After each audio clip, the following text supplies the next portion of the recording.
లేదు. సరే అండి. ఓకే.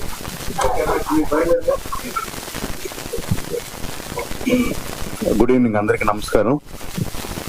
విచ్చేసిన పాత్రికేయ మిత్రులందరికీ థ్యాంక్ యూ.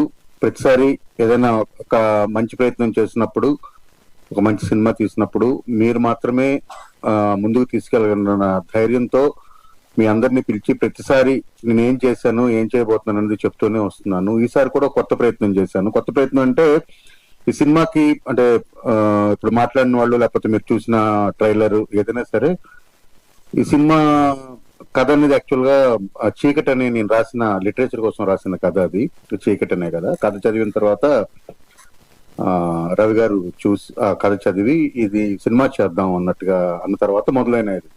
అది కథ రాయడానికి కానీ సినిమా తీయడానికి కానీ ప్రేరణ ఏంటంటే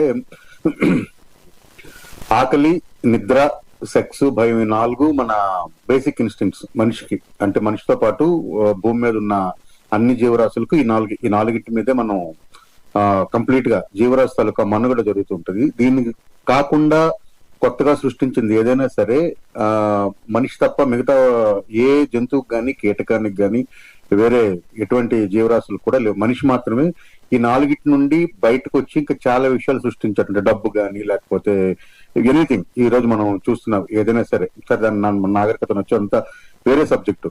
అయితే మనిషిలా సృష్టించుకున్న వీటిలో భయం అనే దాన్ని ఒక ఎలిమెంట్ గా తీసుకుంటే, ఆ భయాన్ని మనిషి అవతల వాళ్ళ బలహీనతతో ఆడుకోవడానికి కూడా వాడుకున్నాడు. అంటే అట్ ద సేమ్ టైం కామం అనేది ఏదైతే ఉందంటే, సెక్స్ అనేది ఓన్లీ రీప్రొడక్షన్ వరకు మాత్రమే పరిమితమైన దాన్ని, అదే కామాన్ని ఆశ కింద, ఆశ నుండి దురాశ కింద, దురాశ నుండి దుఃఖం వరకు వెళ్లేంత ఆశ వరకు కూడా మనిషి దాన్ని డెవలప్ చేసుకున్నాడు. అందుకని ఇది ఎప్పటికీ మనం రకరకాల వికారాలన్నీ చూస్తున్నాము.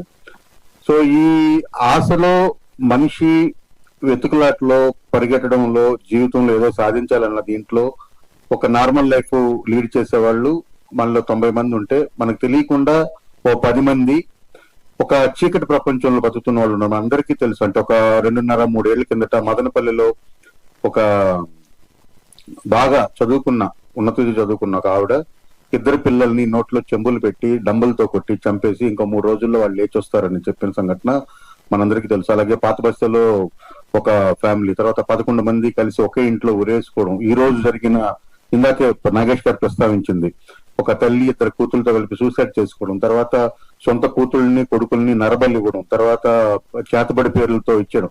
ఇదంతా ఎక్కడి నుండి వస్తుంది అంటే ఓన్లీ దురాశ. అంటే మనకు తెలియని ఒక చీకటి కోణం ఇది. ఇందులో